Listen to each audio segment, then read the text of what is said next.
दैसरच्या त्या मतदारसंघामध्ये ज्या बूथ केंद्रावर नेमका काय प्रकार घडला आणि काय आहे वस्तुस्थिती?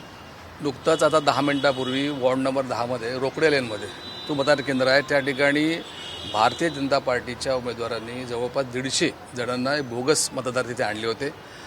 आमच्या मनसेचा जो भगवा गाड आहे त्यांनी त्यांना हटकलं, त्यांच्याकडून त्यांचे कार्ड चेक केले की बाबा आपण कुठून आलात. तर जवळपास मला वाटतं आमच्या भगवा गाडच्या कार्यकर्त्यांना असं निदर्शनात आलं की ते जे कार्ड जो होते ते बोगस होते. एका मतदाराला विचारण्यात आलं की नेमकं बाबा तू मतदार कुठला आहेस, त्या मतदाराला सांगताच आलं नाही. आणि एवढं विचारणा केल्यानंतर तिथल्या सगळे स्थानिक आमदार आणि तिथले कार्यकर्ते आमच्याच उलट आमच्या कार्यकर्त्यांना धावून आले आणि तो गोंधळ झाल्यानंतर वास्तविक पाहता त्यांनी आमच्या कार्यकर्त्यांना पोलीस स्टेशनमध्ये इथे आणलं बोरिवलीला, आणि समोरचे कार्यकर्ते त्यांना पोलिसांनी पाठवून दिलं घरी. म्हणजे आम्हाला यांचा उद्देश असा आहे की कार्यकर्त्यांना इथे ब्लॉक करून ठेवायचं आणि जी मतदान यंत्रणा त्यांच्या मनाप्रमाणे राबवायची, असा जो प्रकार झाला. आम्ही तुमच्या माध्यमातून अशी मागणी करतोय की त्यांनासुद्धा आणा ना इकडे. त्यांनी जे इथे गोंधळ जो केलेला आहे त्यांनासुद्धा इथे आणा ना. आणि ही जी आता तुम्ही अख्ख्या मुंबईवर बघताय की जे मनमानीला जे मनाला वाटेल त्या सगळ्या गोष्टी होत आहेत, त्याचा एक प्रकार हा रोकड्या लेनचा वॉर्ड नंबर 10मध्ये दिसतोय.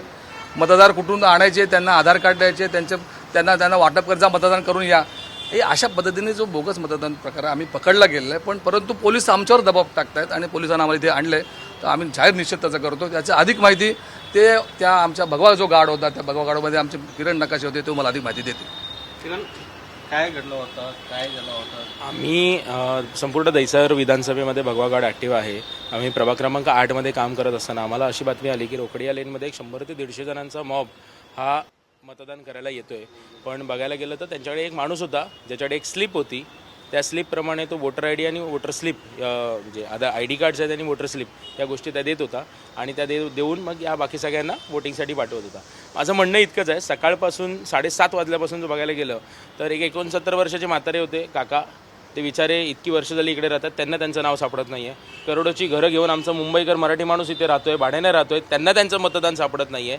आणि रस्त्यावर राहणाऱ्यांना आम्ही जी ती स्लिप बघितली, ती स्लिप भाजपवाल्यांनीच दिलेली आहे, अगदी इपिक नंबर सकट स्लिप दे आता आधार कार्ड इपिक नंबर सकट जर तुम्ही बघाल तर ही स्लिप त्यांना पुरवलेली आहे.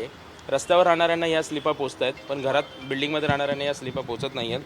त्यानंतर हे जर आमचं एक सेंट्रॉक्स कॉलेजचं सेंटर आहे, तिकडे जर ओरिजिनल आधार कार्ड नसेल तर मतदाराला जिथे आतमध्ये घेतलं जात नाही आहे, या फेक आधार कार्डवर हे लोक मतदान करणार होते. आणि जेव्हा आम्ही या गोष्टी निदर्शनात आणून दिल्या तेव्हा मुंबई पोलिसांना पुढे कडून स्थानिक आमदारांनी आम्हाला हटकण्याचा प्रयत्न केला. त्यानंतर स्थानिक आमदारसुद्धा तिथे आले. आमदारांची माणसं आमच्या अंगावर धावून आली.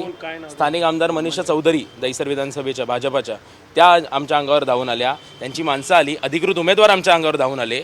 या सगळ्या गोष्टी झाल्या. फक्त निवडणूक असल्यामुळे आम्हाला भडकवणं आणि या गोष्टी करणं, कारण रितसर आम्ही आमचं फक्त काम करत होतो. आम्हाला बरेचसे असे मिळाले जे ओरिजिनल वोटर्स आहेत त्यांना आम्ही सोडून दिलं होतं. आमच्या त्या बाबतीत काही आम्हाला काही फेक स्टंट करायचा अशातला भाग नव्हता. आणि जर असं असेल तर ज्या मतदार जो होता जिला आम्ही पकडलं आहे तिला अद्याप, आता आम्हाला येऊन एवढा वेळ झाला आहे, अजूनपर्यंत पोलीस स्टेशनला आणलेलं नाही आहे. आणि त्याच्यासोबतची ती जी मतदार होती तिच्यासोबतची जी वागरी लोकं होती, इतर बाकी जो काय समाज होता, या सगळ्या समाजाची लोकं मनीषाताईंना जाऊन भेटत होती त्यांच्या गाडीत. त्यानंतर मनीषाताई त्यांच्यातर्फे आमच्याशी भांडायला आल्या. हे नक्की चाललंय काय? आमचं एवढंच म्हणणं ना की फेक वोट्स होऊ नये. मतदार आहेत का? आम्हाला हेच चेक करण्यासाठी आम्ही आलो होतो.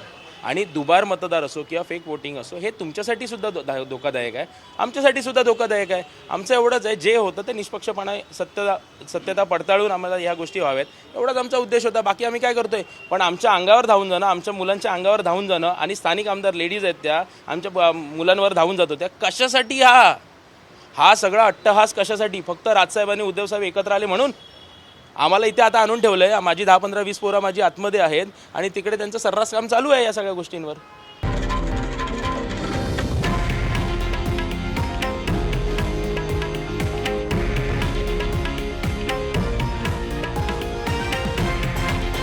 हे आहे देशातील नंबर 1 न्यूज नेटवर्क आणि आपण पाहत आहात TV9 मराठी, एकमेव.